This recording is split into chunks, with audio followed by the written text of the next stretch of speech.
Puji Tuhan, kembali kita membaca firman Tuhan dari kitab Mika pasal 4 ayat yang pertama sampai yang 14. Demikian firman Tuhan. Akan terjadi pada hari-hari yang terakhir, gunung rumah Tuhan akan berdiri tegak mengatasi gunung-gunung dan menjulang tinggi di atas bukit-bukit. Bangsa-bangsa akan berduyun-duyun ke sana, dan banyak suku bangsa akan pergi serta berkata, "Mari, kita naik ke gunung Tuhan, ke rumah Allah Yakub, supaya Ia mengajar kita tentang jalan-jalannya, dan supaya kita berjalan menempuhnya. Sebab dari Sion akan keluar pengajaran, dan firman Tuhan dari Yerusalem. Ia akan menjadi hakim antara banyak bangsa, dan akan menjadi wasit bagi suku-suku bangsa yang besar sampai ke tempat yang jauh. Mereka akan menempa pedang-pedangnya menjadi mata bajak, dan tombak-tombaknya menjadi pisau pemangkas. Bangsa tidak akan lagi mengangkat pedang terhadap bangsa, dan mereka tidak akan lagi belajar perang. Tetapi mereka masing-masing akan duduk di bawah pohon anggurnya dan di bawah pohon aranya, dengan tidak ada yang mengejutkan, sebab mulut Tuhan semesta alam yang mengatakannya. Biarpun segala bangsa berjalan masing-masing demi nama Allahnya, tetapi kita akan berjalan demi nama Tuhan Allah kita untuk selamanya dan seterusnya. Pada hari itu, demikianlah firman Tuhan, Aku akan mengumpulkan mereka yang pincang dan akan menghimpunkan mereka yang terpencar-pencar dan mereka yang telah kucelakakan. Mereka yang pincang akan kujadikan pangkal suatu keturunan, dan yang diusir suatu bangsa yang kuat. Dan Tuhan akan menjadi raja atas mereka di Gunung Sion, dari sekarang sampai selama-lamanya. Dan engkau, hai menara kawanan domba, hai bukit putri Sion, kepadamu akan datang dan akan kembali pemerintahan yang dahulu, kerajaan atas putri Yerusalem. Maka sekarang, mengapa engkau berteriak dengan keras?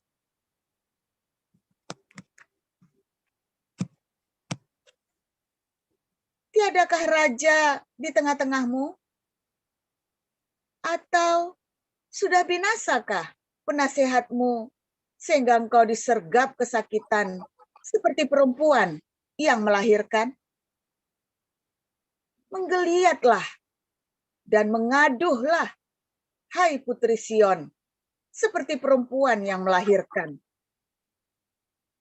Sebab sekarang terpaksa engkau keluar dari kota dan tinggal di padang.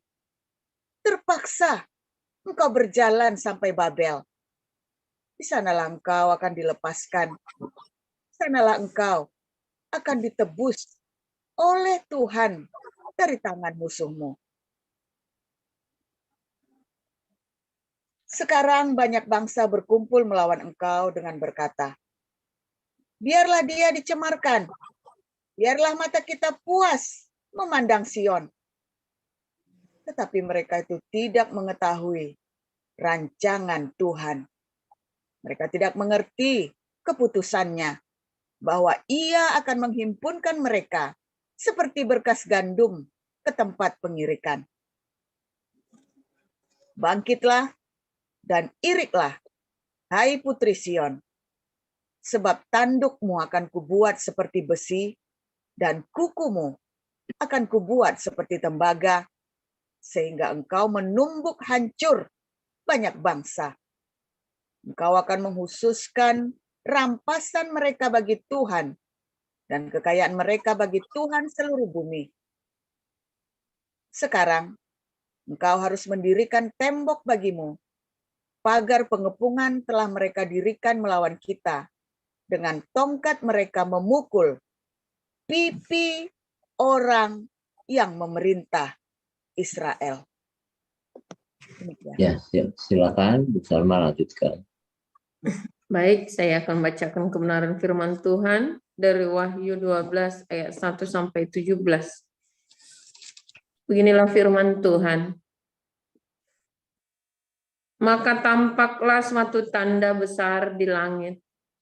Seorang perempuan berselubungkan matahari dengan bulan di bawah kakinya dan sebuah mahkota dari 12 bintang di atas kepalanya. Ia sedang mengandung dan dalam keluhan dan penderitaannya hendak melahirkan, ia berteriak kesakitan. Maka tampaklah suatu tanda yang lain di langit, dan lihatlah, seekor naga merah padam yang besar, berkepala 7 dan bertanduk 10, dan di atas kepalanya ada 7 mahkota. Dan ekornya menyeret sepertiga dari bintang-bintang di langit dan melemparkannya ke atas bumi. Dan naga itu berdiri di hadapan perempuan yang hendak melahirkan itu untuk menelan anaknya segera sesudah perempuan itu melahirkannya. Maka ia melahirkan seorang anak laki-laki yang akan mengembalakan semua bangsa dengan gada besi. Tiba-tiba anaknya itu dirampas dan dibawa lari kepada Allah dan ke tahtanya.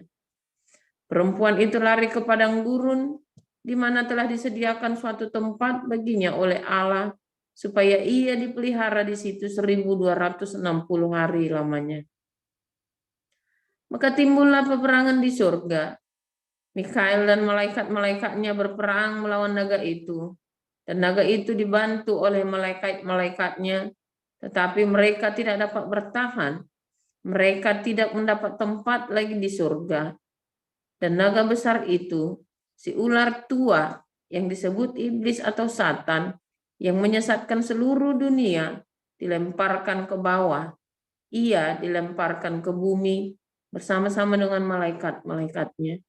Dan aku mendengar suara yang nyaring di surga berkata, sekarang telah tiba keselamatan dan kuasa dan pemerintahan Allah kita dan kekuasaan Dia yang diurapinya, karena telah dilemparkan ke bawah pendakwa saudara-saudara kita yang mendakwa mereka siang dan malam di hadapan Allah kita.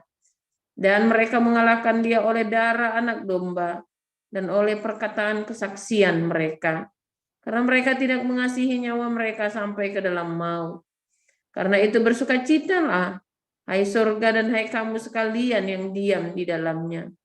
Celakalah kamu, hai bumi dan laut, karena iblis telah turun kepadamu dalam geramnya yang dahsyat, karena ia tahu bahwa waktunya sudah singkat. Dan ketika naga itu sadar bahwa ia telah dilemparkan di atas bumi, ia memburu perempuan yang melahirkan anak laki-laki itu. Kepada perempuan itu diberikan kedua sayap dari burung nasar yang besar, supaya ia terbang ke tempatnya di padang gurun, di mana ia dipelihara jauh dari tempat ular itu selama 1 masa dan 2 masa dan setengah masa.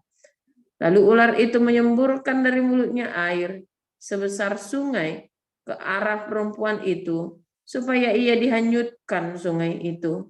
Tetapi bumi datang menolong perempuan itu. Ia membuka mulutnya dan menelan sungai yang disemburkan naga itu dari mulutnya. Maka marahlah naga itu kepada perempuan itu, lalu pergi memerangi keturunannya yang lain, yang menuruti hukum-hukum Allah dan memiliki kesaksian Yesus. Dan ia tinggal berdiri di pantai laut. Demikian. Ya, terima kasih untuk Bu Salma dan Ibu Neliana. Kita akan mendengarkan renungan firman Tuhan pagi hari ini dengan judul Kejayaan Israel. Silakan Pastor Paul.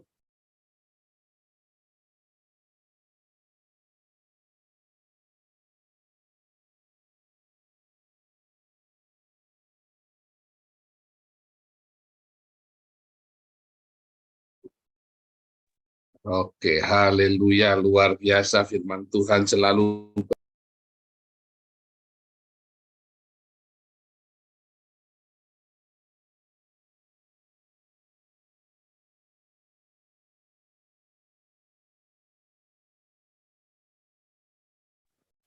Suaranya kepencet, Pak. Oh ya, aku tutup lagi. Ya, sampai mana tadi? Ya, saya ulangi lagi ya. Firman Tuhan selalu baru bagi kita semua yang selalu menanti-nantikan Tuhan dengan penuh cinta, saudara ya. Ada sedek hatikvah, saudara ya. Pengharapan dalam kebenaran. Kalau Anda mengharap tiap hari datang jam 4 pagi. Saudara, beberapa orang saya selalu ya Pak, tolong bantu begini. Kamu ikut doa pagi saja, pasti nanti dibantu. Sepele ya saudara ya, doa pagi saja.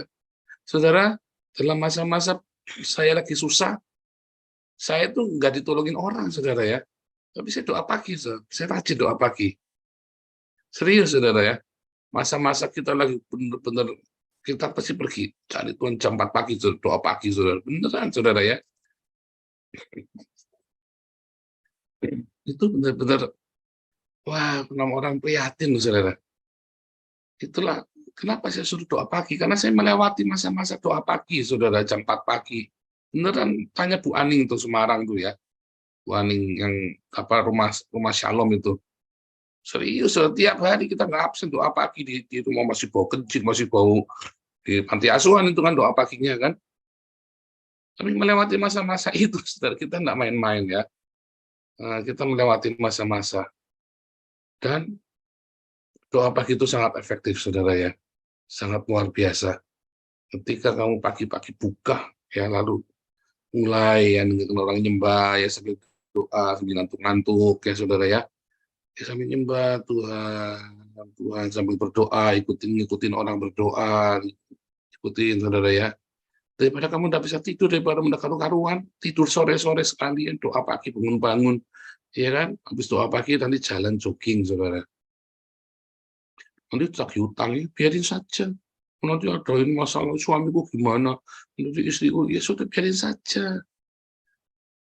Ya, doa dulu dalam pengharapan bersama dengan ya ratusan orang di sini ya, yang lagi juga sama. Dikira cuma kamu yang punya masalah, enggak saudara ya, banyak sama-sama doa, sama-sama bukan malah arisan masalah, bukan arisan. Tapi curahkan di dalam doa itu, dalam doa dan permohonan. Makanya waktu ada orang saling mendoakan itu didengerin. Ya, lagi saling mendoakan didengerin. Kalau ada sesuatu diaminkan. Kamu yang sedang dalam masalah-masalah, didoakan saudara, benar-benar didoakan sungguh-sungguh tiap hari saudara ya. Iya Pak, iya saudara. Memang ada bagus, saya dulu di Salatiga saudara, dingin-dingin. Jabat pagi keluar saudara ya.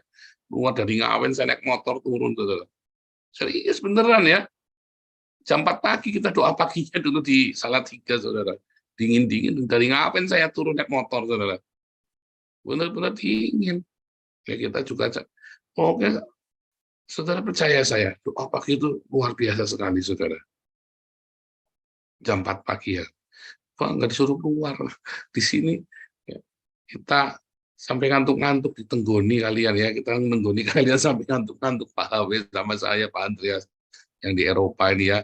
Kalau nanti minggu depan sih kita sudah enggak ya, jam 10 sampai jam 12 malam. Sekarang kita jam 11 sampai jam 1. Kalau jam lewat itu nanti saya apa dikit ya udah 12 sampai jam 4 pagi, jam 5 pagi nggak tidur saya, saudara. Ya kalau misalnya sudah ada sedikit apa begitu kan, namanya sudah umur, saudara ya. Lebih pagi tidurnya bukan nggak insomnia, tapi karena memang jamnya sudah bukan jamnya ngantuk, kalau sudah lewat ya kan. Kalau kita ada apa sedikit atau makanya kalau malam jangan telepon, saudara ya. Kalau misalnya saya rasa penting sudah telepon, begitu sudah lewat jamnya tidur ya nggak ngantuk, nanti baru ngantuknya jam 5 saudara. Baru ngantuknya jam 5, masalahnya itu saudara ya. Nah saudara, nantikan Tuhan dalam pengharapan. Saya suruh orang doa pagi nggak mau ya, saudara. Nggak disuruh ini loh, saudara nggak disuruh gali sumur loh. Sana bantuin demarkasi dulu, bangun dari sumur di Sukabumi. Untung Anda nggak disuruh bikin sumur loh, cuma disuruh 2 pagi bangun nyalain somnya saja kan dibayarin kan.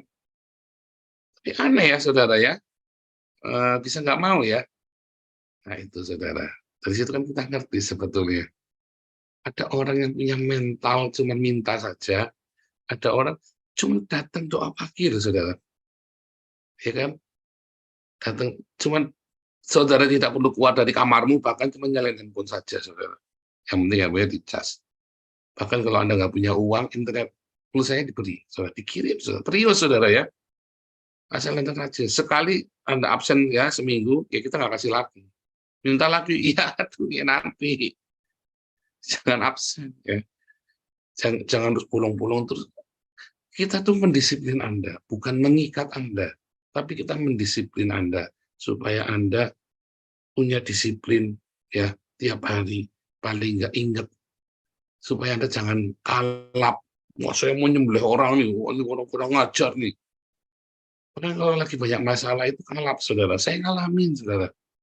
Ngalamin saya kalap, ya. Caranya gimana?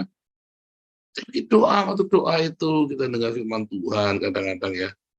Kita doa bareng-bareng, mengaminkan. Anda dengarkan tuh doa itu. Ternyata bukan cuma Anda yang punya masalah, loh. Banyak yang punya masalah. Ya, makanya atikfah ya, pengharapan itu harus benar, harus sedek. Makanya setelah doa pagi Anda diajarin pekerjaan diakonia. Pak, mau diakonia gimana? Saya juga dapat jatah Pak dari yayasan Pak.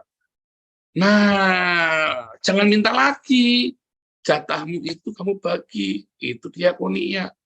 Anda pikir kalau saya punya 1 miliar, suruh saya kasih 100 juta, terus Anda yang punya jatah sembako dari yayasan, Anda bagi sedikit di kelong buat orang. Oh, Anda hatimu di sorga loh.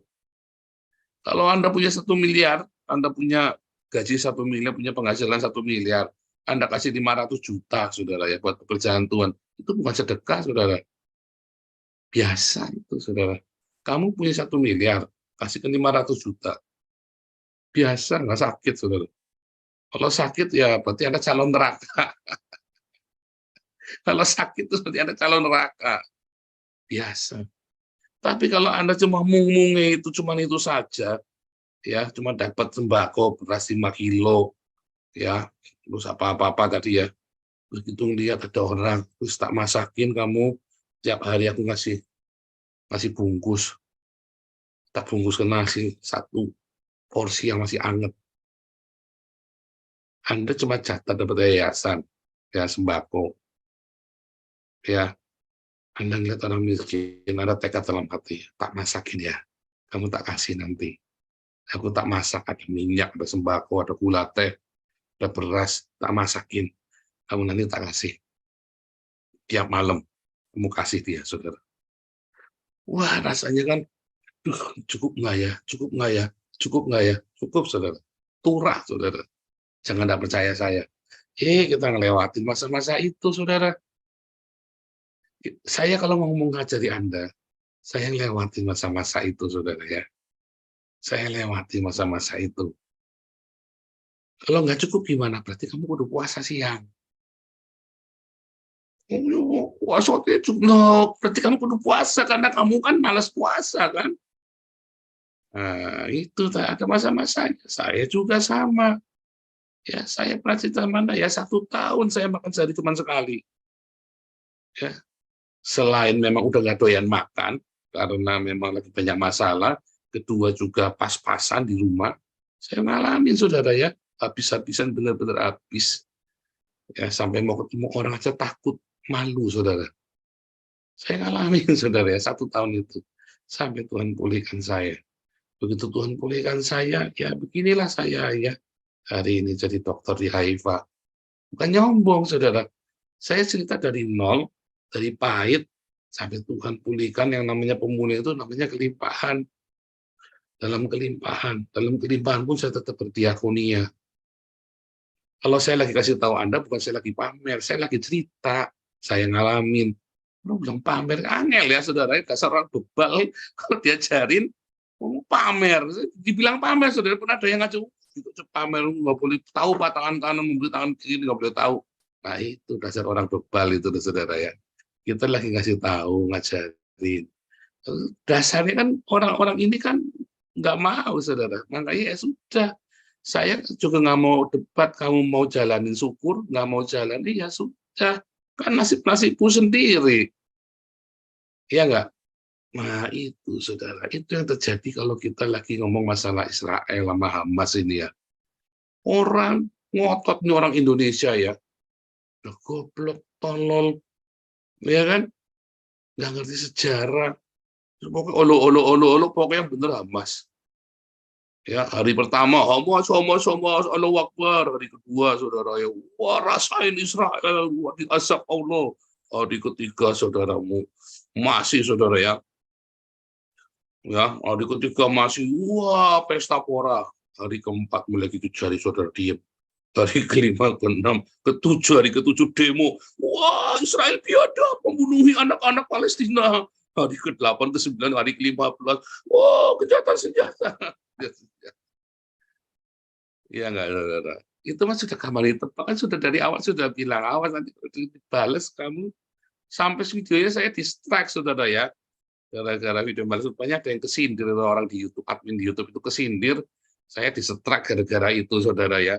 Anak kecil gangguin aja, dibales kamu nanti. Sakit nanti dibales. Udah gitu sakit, yang lain pada belain yang kecil, saudara ya. Padahal kan kita semua sama-sama saksinya, kalau yang kecil ini mukulin yang gede dulu, saudara. Di-strike gitu saya. Itulah dunia, saudara. Itulah dunia begitu kan. Anak saya juga begitu ya, pernah ya. Di Bali, saudara ya. Ini anak Bali ini memang merokcok, saudara. Kecil, tapi karena, ya gimana, anak saya kan waktu kelas 2 SD ya, Maya. Gembul, saudara ya. Ya karena coba bayangin, waktu kecil kalau nggak doyan makan, kasih makannya martabak Bandung, saudara. Sama pempek Palembang. Nggak doyan makan, langsung tak belikan. Nggak doyan makan, langsung saya pergi di martabak Bandung, tak belikan, saudara. Yang penting doyan makan. Nggak doyan makan, tim pempek makan. Nggak doyan makan, bikin es krim, saudara. Nggak wajib makan nasi, anak saya itu dari kecil dua-duanya nggak wajib makan nasi. Makanya si K itu nggak doyan makan nasi, saudara ya. Si K itu doyan makanya mie ayam, mie ayam buatan mamahnya ya. Sama doyannya makan makanan Belanda. Nggak doyan makan nasi. Karena dari kecil memang kita di rumah anak-anak jarang makan nasi ya. Jadi anak ini gembul, saudara ya. Suatu ketika anak tetangga ya, anak tetangga ini anak Bali tapi Muslim ya, Maya. Terus anaknya kecil, saudara, kecil gitu ya, tapi apa melinti gitu loh.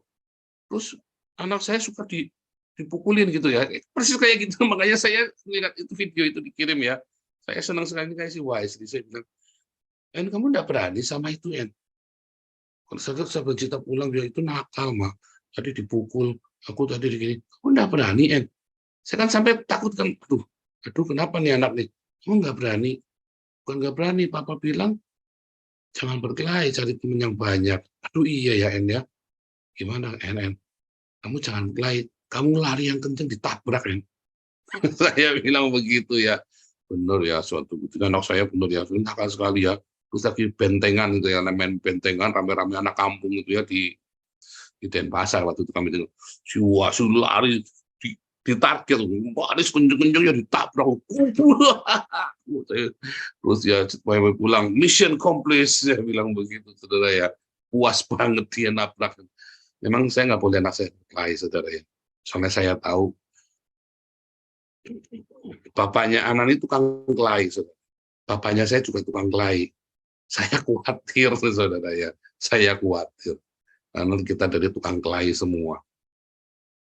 Jadi saya bilang, jangan, En. Nanti kalau mau sekali kelahi, kamu panas terus. Tapi anak saya jago ya, bela diri macam-macam. Saya bilang, oke, jangan konyol. Tapi begitu, saudara ya. Anak-anak itu, ya kalau kita melihat begitu, ya seringkali kita dipecundangin, makin kurang ajar. Ya, kita nggak usah membalas, saudara ya. Sekalipun kita bisa membalas, kita nggak usah balas. Sekalipun kita bisa balas, saudara. Sebab ya dia hanya pecundang saja. Banyak orang nakalin begitu. Dia pikir karena itu tadi ya.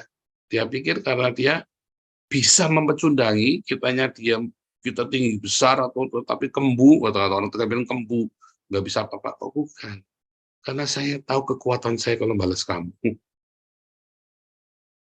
Dan Anda nggak usah kesel, nggak usah marah, biasa saja. Ya kayak YouTuber kalau pada ngerasani saya kan, biarin saja. Sekali dibalas pada kejang-kejang. Padahal saya nggak males, itu cuma cerita apa adanya kan. Pada kejang-kejang, nah itu saudara ya. Habis itu pada nggak berani lagi saudara ya. Sampai sekarang ya, sudah nggak ada yang berani ngurusin kita lagi. Nah itu ya, cuma jawab saja pada kejang-kejang, baru dijawab. Langsung hilang subscribernya. Luar biasa pusernya, channel kita di pusernya memang ngeri-ngeri. Sebenarnya nggak usah dibuser juga, cuma memang ngeri ya, langsung kita kapok-kapok saudara ya. Bukan kita mau balas, enggak, tapi kita balik lagi saudara. Yang tadi katakan ya, masa kejayaan Israel. Ya saya sudah bilang, saudara, ayo cari Tuhan. Anda sekarang lagi sial. Oh lagi sial, cari Tuhan, tunggu Tuhan, hatikvah saudara. Yes, enggak apa-apa, cuma bangun pagi, tidurnya disorein, jangan malam-malam. Jangan keraskan hatimu, saudara. Ikut doa pagi, jam 4 pagi, Anda yang ada di Indonesia ya.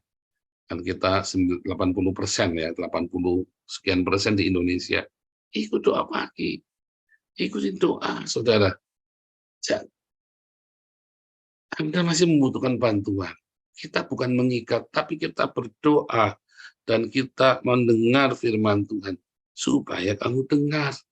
Ada satu rema saja nyangkol di hatimu. Satu rema saja. Breakthrough, saudara. Ya, saya waktu masa-masa sulit ya, saya dengarkan firman ya, saya doa pagi. Ya, terus satu harian juga saya dengarkan firman Tuhan. Ya, ada satu kata satu rema, saudara ya. Satu rema dalam hidup saya itu tadi ya. Satu rema, respon yang benar. Makanya saya selalu cerita Anda tuh respon yang benar. Respon yang benar, respon yang benar itu rema sekali, saudara. Sampai hari ini, saudara. Respon yang benar. Satu rema itu breakthrough. Begitu saya perbaiki respon saya, itu yang saya bagikan ke Anda selalu setiap hari. Respon yang benar. Langsung breakthrough saya, saudara. Ya, itu contoh salah satu. Dan saya nggak tahu Anda dapat rema apa. Makanya saya kami doa pagi. Satu rema saja akan merubah hidupmu, saudara. Satu patah kata saja dari Tuhan Yesus. Ya, satu patah kata saja dari Tuhan Yesus, maka kamu akan sembuh, saudara. Ya, satu patah kata saja kamu akan sembuh. Asal kata itu jadi rema dalam hidupmu. Ya, dengarkan, saudara. Ikutin doa pagi tiap hari. Toh dijatah internetnya dikasih, toh sembakonya dikasih. Nggak usah gengsi. Kirim, saya tahu ada beberapa yang sebetulnya malu menerima sembako. Tidak apa-apa, saudara minta. Pak, ada beberapa yang terang-terangan minta sembako. Asal kamu rajin doa pagi ya. Apa-apa, saudara? Ya, asal rajin doa pagi, nggak masalah. Suatu saat saya bilang, gimana Pak? Kalau kamu sudah diberkati Tuhan, kamu berkati teman-temanmu yang lain, balik, kamu masukin. Sekarang kamu perlu dibantu, datang rendah hati doa pagi. Ya, percaya saya, saudara, rema, satu rema saja dari Tuhan, satu patah kata saja dari Tuhan, nyangkol, itu langsung explosion dalam hidupmu, saudara. Ya, itu tadi kejayaan Israel, saudara. 2000 tahun nunggu hatikvah. 2000 tahun, ya, saudara ya. 2000 tahun. Orang Israel itu menunggu ya. Ngeri ya, saudara ya. 1948 pulihkan. Ya. Siapa yang bisa ngelawan Israel? Tidak akan ada, saudara. Ya. Dan kalau Anda melihat, sebetulnya itu Mika 4 ayat 1 dan 2 itu adalah Yesaya 2 ayat 2 sampai 4 ya. Sudah kita baca dulu ya. Mika tadi yang kita baca, Mika 4 ayat 1 dan 2 itu sama dengan Yesaya 2 ayat 2 sampai 4 itu, saudara ya. Gunung Tuhan itu ya, sedang itu lagi cerita tentang keselamatan dari bangsa Yahudi. Ya, itu belum kerajaan 1000 tahun. Karena dikatakan tadi, walaupun bangsa-bangsa menyembah Allahnya masing-masing, tapi kita menyembah Yehova Allah kita. Bagus ya. Walaupun bangsa-bangsa, nggak urusan saudara, kita menyembah pada Tuhan Yesus kita yang kita sembah. Dan keselamatan dari bangsa Yahudi, kata Tuhan Yesus ya dalam Yohanes 4. Keselamatan datang dan segala bangsa. Ya, lihat gunung Tuhan akan lebih tinggi dari gunung-gunung lain. Ya, itu sudah terjadi. Ya, bahwa kemudian keselamatan dari bangsa Yahudi ini, ya, yaitu Yesus Kristus itu ya. Tetapi juga itu juga berarti apa saudara? Itu pemulihan bagi Yerusalem. Ya, bagaimana nanti seluruh hari ini kalau kita lihat ya semua orang datang ke Yerusalem ya, berbondong-bondong dari seluruh dunia ya, berbondong-bondong ke Yerusalem mau mencari Tuhannya orang Israel. Ya kan? Yehova Elohim yang kita kenali dalam nama Yesus kan. Makanya saya nggak setuju itu orang-orang penginjilan di Yerusalem itu dengan cara seakan-akan orang-orang Yahudi ini sesat. Ini saya nggak setuju saudara ya.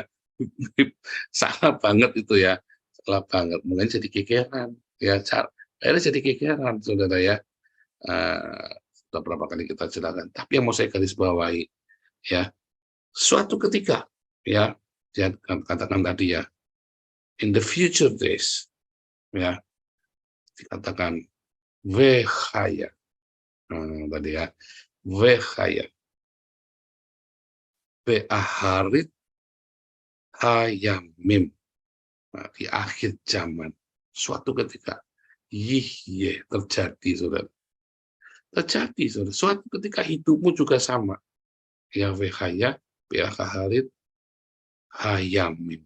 Ada hari-harimu nanti, di akhir harimu, orang, ya, kamu akan mengalami pemulihan, dan siapapun nggak bisa ganggu kamu lagi. Masalahnya kamu mau nunggu nggak hatikvah nggak? Ya doa pagi, hatikvah, saudara. Sementara kamu sedang hatikvah, supaya tetap perutmu bisa diisi.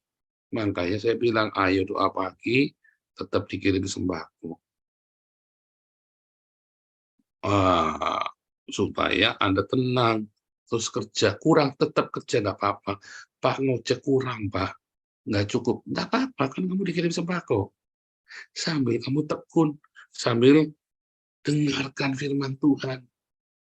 Ya kan? Jangan ngojek, jangan Anda terus kerja, terus ada apa, terus malah pulsanya dihabis-habisin, malah buat yang nggak karu-karuan, ya jangan, saudara ya. Malah nontonin bokep, malah nontonin nggak karu-karuan, wah habis Pak, nggak bisa ikut doa pagi, ya karepmu, saudara. Banyak pulsanya unlimited, dikasihnya kuotanya gede-gede itu, saudara. Karena ya, nah itu saudara. Sepele sekali, saudara ya. Nah, Anda tidak hatikvah sih, hatikvah pun tidak benar, nggak sedek. Dari situlah sebenarnya kita mengerti. Makanya ketika Anda pada curhat sama saya langsung ngerti, saudara. Itulah masalahmu. Kamu muter-muter, nanti 4 tahun, 8 tahun, 12 tahun, 40 tahun, kamu tidak akan keluar. Percaya saya.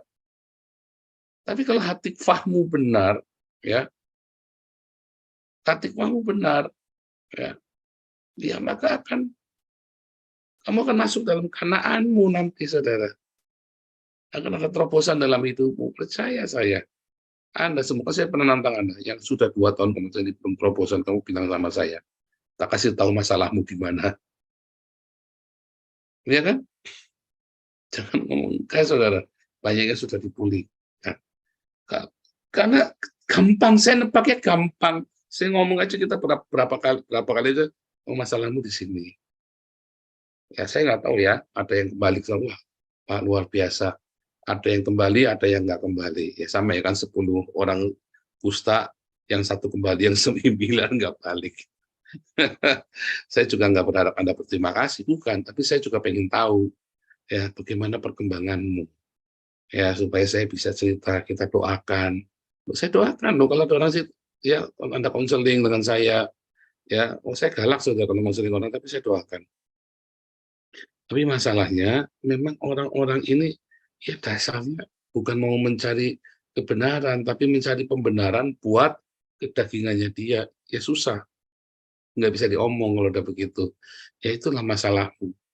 Tetapi ketika orang-orang datang dengan sungguh hati, dengan hatikvah yang benar, pengharapan yang benar, ya saya yakin satu rema dari Tuhan Yesus, satu rema saja, satu patah kata dari Tuhan Yesus, maka kamu akan sembuh. Ya, Tuhan Yesus memberkati.